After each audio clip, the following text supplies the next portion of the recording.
Ma'asyiral muslimin wal muslimat, the New World Order NWO yang kita kenal dimotori oleh Illuminati dan Freemasonry punya program. Target mereka 2022, jumlah populasi manusia di muka bumi ini sudah berhasil mereka batasi, tahu tidak? Di angka berapa persen? Ini program mereka yang sangat menakutkan. Tapi Allah Maha Pengasih, Maha Penyayang, Allah bongkar sehingga jadi ketahuan. Tidak tanggung-tanggung jumlah yang akan mereka pangkas dari manusia yang hidup di bumi ini pada tahun 2022 menurut rencana mereka adalah 93% manusia habis. Berarti yang boleh hidup siapa? Cuma 7%. 7% itu siapa? Orang-orang pilihan mereka. Sekarang orang-orang sudah mulai mereka sortir. Sudah mereka tentukan si fulan dengan keluarganya. Itu pun ada di antara keluarganya yang gak lulus. Si fulan. Yang lainnya program mereka akan dihabisi. Melalui apa mereka menghabisi? Melalui pertama food. Hati-hati, dengarkan ini baik-baik. Melalui food, makanan-makanan yang mereka ciptakan, minuman-minuman yang mereka buat, baik minuman mineral, makanan-makanan kaleng, makanan-makanan cepat saji, atau tanam-tanaman, sayur-sayuran, biji-bijian, bahkan buah-buahan. Kita dengar dengan genetika modification, ya, GMO. Ini berdampak dalam program mereka. Siapapun yang mengkonsumsi, yang memakan, yang menggunakan, ya, yang menikmati buah-buahan, sayur-mayur, biji-bijian, makanan cepat saji, minuman-minuman yang sudah menguasai pasaran dunia pada hari ini, orang ini pertama akan penyakitan, kedua punya kelainan mental, ketiga bisa digerakkan melalui satelit. Mau dijadikan apa? Mau dibunuh di tempat dengan cara tekan saja tombolnya dari Israel sana, maka semua yang sudah ada di darah kita, semua yang sudah ada di daging kita, di daging anak-anak dan keluarga kita, langsung plep, mati.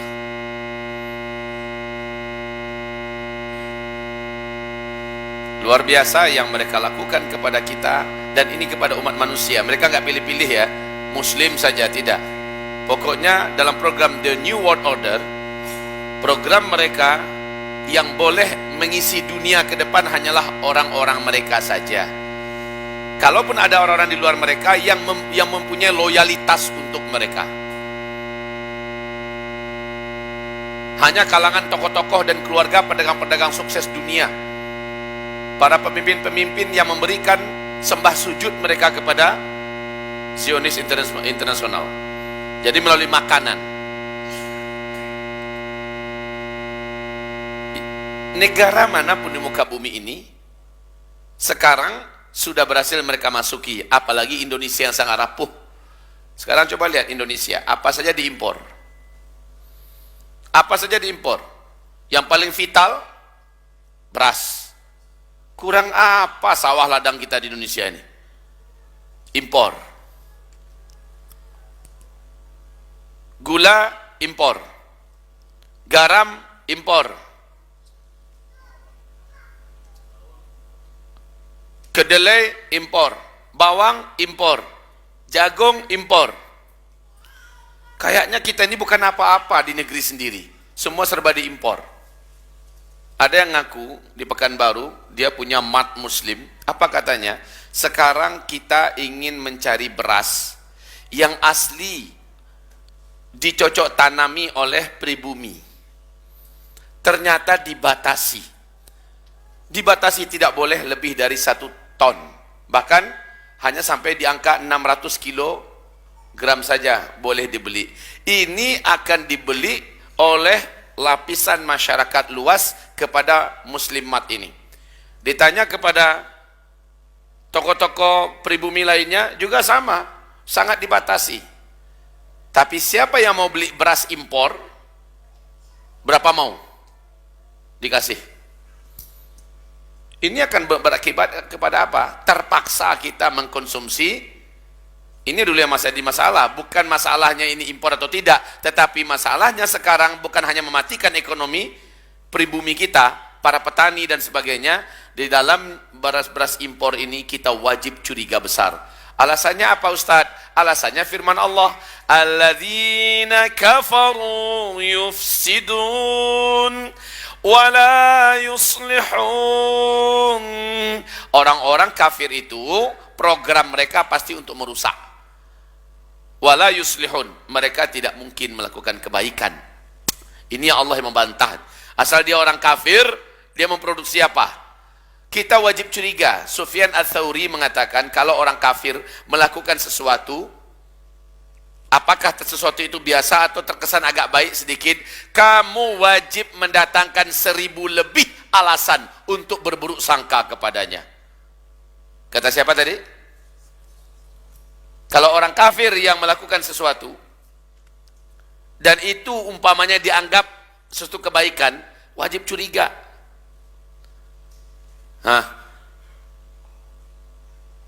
Kebalikannya, kalau muslim yang bagus, muslim yang baik, melakukan sesuatu yang kesannya agak salah atau mungkin keliru menurut kamu, wajib datangkan 1000 lebih alasan untuk berbaik sangka kepadanya. Begitu ya. Jangan dibalik. Selama ini yang kita dengar itu logikanya dibuat terbalik. Kalau dari muslim aja curiga aja bawaannya. Tapi kalau sudah dari kafir, kalau sudah dari mata sipit, kalau sudah dari asing, udah kayaknya itu sudah.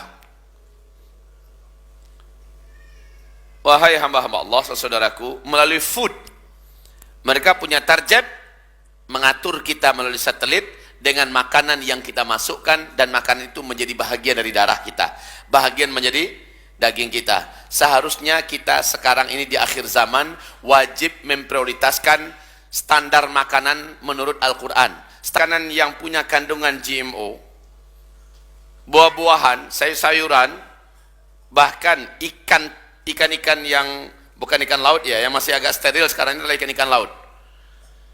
Ikan-ikan tambak ya, ikan tambak, ikan kolam yang sudah mengandalkan pelet, apalagi lele yang rata-rata dipelihara dan dikasih pelet, ayam yang sifatnya unggas rata-rata mengandalkan pelet,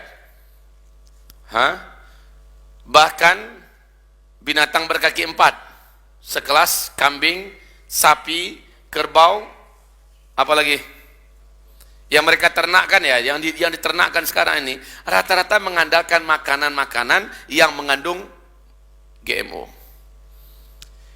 Ketahuilah bahwa kandungan ini sangat-sangat berbahaya di segi mental. Di segi mental, apa yang terjadi? Di dalam kandungan makan itu sudah dimasukkan hormon yang bisa menyebabkan siapapun yang mengkonsumsinya akan mengalami penyimpangan mentality. Mengalami penyimpangan mentality, macam-macam. Di antaranya yang paling mencolok sekarang ini adalah LGBT. Ini yang paling mencolok. Saya mula-mula nggak percaya, masa iya sih? Ternyata di depan mata kepala saya sendiri saya saksikan. Saya sendiri menyaksikan. Seekor kuda dibeli dari Jakarta. Kuda ini tinggi, hitam, cakep. Masya Allah, dibawa ke Pekanbaru. Pas kuda itu datang, maconya tuh kuda, jalannya gagah, loncatannya luar biasa. Saya aja terpesona melihat. Kata saya, mestinya Saya yang di atas kuda itu. Karena melihat itu kuda merasa pantas, jalannya hebat segala macamnya. Lewat kuda-kuda betina. Nggak minat. Cuek dia. Bener. Saya bilang, ini kenapa? Saya bilang, ini gelding nggak? Enggak. 2 biji pelirnya lengkap. Kalau gelding kan 2 biji pelirnya hilang. Lengkap, normal. Biasanya reaksi langsung, namanya kuda. Kan tahu aja kuda, kalau ngeliat cewek langsung cewek, kan gitu kan? Hah? Langsung tanda kelelakian kejantanannya muncul. Nah ini enggak. Dia cuek bebek aja, lewat dekat-dekatnya dia biarkan aja. Agak curiga sedikit sih. Kok kenapa ya gitu? Salah satu kuda-kuda jantan lepas. Oh semangat dia ngeliat kuda jantan itu, dikejarnya. Saya pikir kuda jantan itu mau diajaknya kelahi. Ditindihnya. Waduh, kuda LGBT saya bilang. Masya Allah. Akhirnya saya percaya, karena sebelumnya saya mendengarkan penjelasan dari seorang pakar gizi dan tanam-tanaman ya, yang datang dari Jawa memberikan penjelasan bahayanya makanan-makanan yang sekarang beredar. Ya, makanan yang diberikan kepada hewan ternak, yang diberikan untuk pupuk, yang diberikan untuk makanan-makanan hewan-hewan atau tanam-tanaman, sayur-sayuran yang akan kita konsumsi, dijadikan pupuk, dan di dalamnya mengandung kandungan-kandungan yang dapat menjadikan kita mengalami perubahan kesehatan. Dari sehat menjadi lemah, mudah diserang penyakit. Karena dalam makanan itu mengandung zat-zat, mengandung hormon-hormon yang sengaja diciptakan untuk merusak kita dan menghabisi kita. Makanya sekali lagi kuncinya dalam Al-Quran, Allah perintahkan kita, kulu mimma fil ardi halalan, makanlah oleh kamu apapun yang ada di bumi, syaratnya halal. Nanti mereka juga banyak menghancurkan anak-anak kita dengan narkoba, dengan lain-lainnya.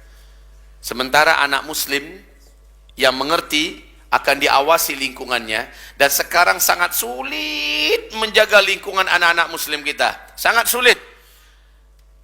Minta maaf, tolong HP ini pinjamkan saya sebentar. Sehebat apapun orang tua memberikan nasihat, sementara anak diberikan bekal ini. Jangankan level anak, kita saja yang dewasa bisa hanyut oleh ini. Betul?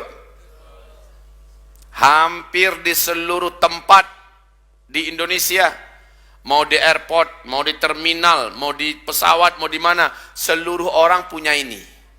Ini juga salah satu di antara cara yang paling kuat di akhir zaman, kata Rasulullah, Dajjal mempengaruhi manusia. Tidak akan ada satu rumah pun dari rumah orang muslim nanti di akhir zaman, melainkan di dalam rumah mereka akan ada fitnah Dajjal. Inilah fitnah Dajjal yang maksudnya Nabi.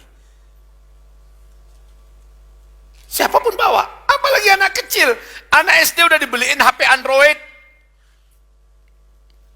Lalu anak SD itu akhirnya, kita kan ketahui ya, buka sedikit, silep aja, langsung muncul yang enggak-enggak. Ini tangan, gatal, langsung tekan. Muncul. Dia belajar merusak, dia belajar pelacuran, dia belajar minuman, dia belajar apapun yang bisa membuat hidupnya menjadi hancur melalui pintu dunia, inilah pintu Dajjal. Kita saja yang dewasa nggak bisa mengendalikan. Jujurlah, bisa nggak mengendalikan kita yang dewasa? Kita yang dewasa saja nggak bisa mengendalikan, apalagi anak-anak, anak SD, anak SMP, anak SMA. Wallahi, bahkan wanita bercadar pun banyak yang gugur oleh ini. Akhirnya dia berselancar di dunia maya, berikhtilat dengan laki-laki asing yang bukan suaminya, bukan siapa-siapanya. Sampai ke tingkat dia akhirnya betul-betul tidak lagi memakai pakaian sehelai benang pun dengan laki-laki asing itu. Ditambah dengan yang lain-lainnya. Ya Allah ya Rabbi, kemarin istri saya nangis, saya juga ikut nangis.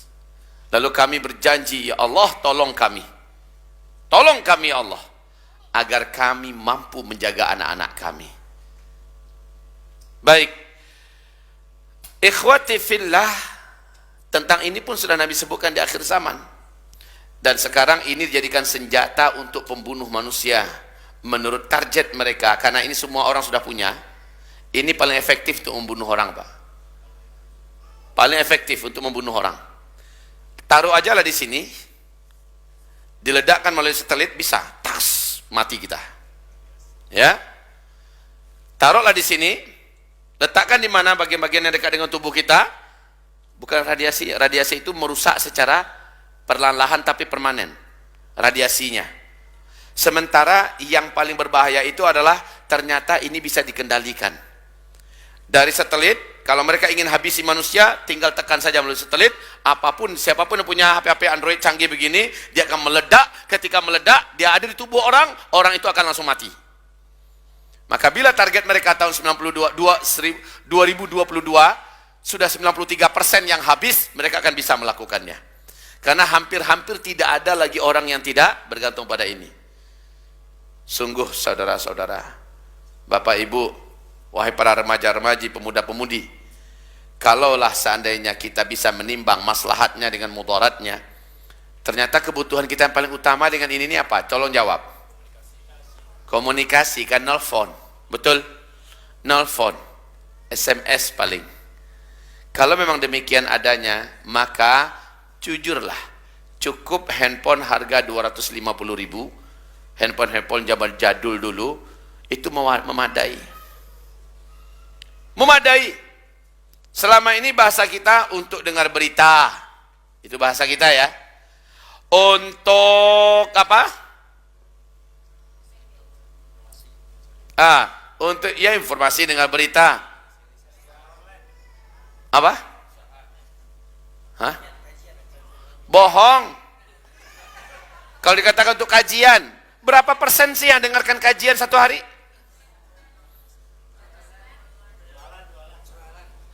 Untuk jualan. Kalau bagian dagang, jualan. Dalam sambil dia jualan itu, sambil itu racun-racun fitnah dajjal terus menyerangnya pagi dan petang, siang dan malam. Di samping itu, ini pun kalau memang mau jualan, ini pun punya potensi untuk bisa mempercepat habisnya manusia bila menurut mereka waktunya sudah. Jadi mereka sudah mempersiapkan alat-alat untuk membunuh kita. Kalau nggak punya HP, melalui makanan. Kalau punya HP, ya melalui HP. Di samping di dalamnya ada agenda-agenda yang bisa merusak suluk sadi dan fisuluk, lurus dalam masalah tingkah laku. Banyak orang tingkah lakunya sekarang menyimpang. Ternyata mereka nontonnya dari HP. Banyak keluarga-keluarga muslim kami di Payakumbuh, Bu. Dan saya yakin di mana-mana dan kita mengalami penderitaan yang sama sebagai orang tua. Kita meratap melihat anak-anak kita sekarang ini. Tidak terkendali. Tidak mampu dikendalikan anak-anak kita sekarang. Kelihatannya bagus, kelihatannya soleh, kelihatannya solehah. Tahu-tahu dia matanya sudah melihat macam-macam hal yang tidak pantas. Hatinya sudah dibuat kotor, otaknya sudah dinodai, jiwanya sudah diperkosa oleh peradaban-peradaban dajjal. Melalui itu. Maka kalau kita masukkan anak kita ke pesantren, pastikan di pesantren itu bebas nggak HP. Kalau katanya tidak bebas, pastikan dulu betul-betul bukan sekedar teori. Kalau peraturannya sangat ketat, siapa yang ketahuan megang HP, anaknya dikeluarkan. Berarti itu pesantren yang layak kita percayakan anak kita di sana. Sholatnya sangat dijaga. Pelanggaran meninggalkan sholat berjamaah adalah pelanggaran besar. Siapapun meninggalkan sholat maka akan diberikan sanksi yang sangat berat. Maka itu pesantren yang layak anak kita percayakan kepadanya. Kondisi sekarang ya, kondisi sekarang. Kita hanya perlu bertahan 1 tahun ini lagi ke depan. Kita hanya perlu bertahan 1 tahun lagi ini ke depan. 2019 adalah kemuncak dari semua peristiwa-peristiwa besar di muka bumi ini. Bentuknya apa? Bencana-bencana, petaka-petaka, pertumpahan darah, kelaparan di mana-mana, musibah dan musibah. 2019. Dari sekarang kita mulai perkuat imanan qawiyan sadidan fis suluk. Orang-orang yang memiliki iman yang kuat, karakter kepribadian yang bagus, orang ini akan termasuk dalam prioritas Allah di surat Al-An'am 158, dijaga oleh Allah Subhanahu wa taala.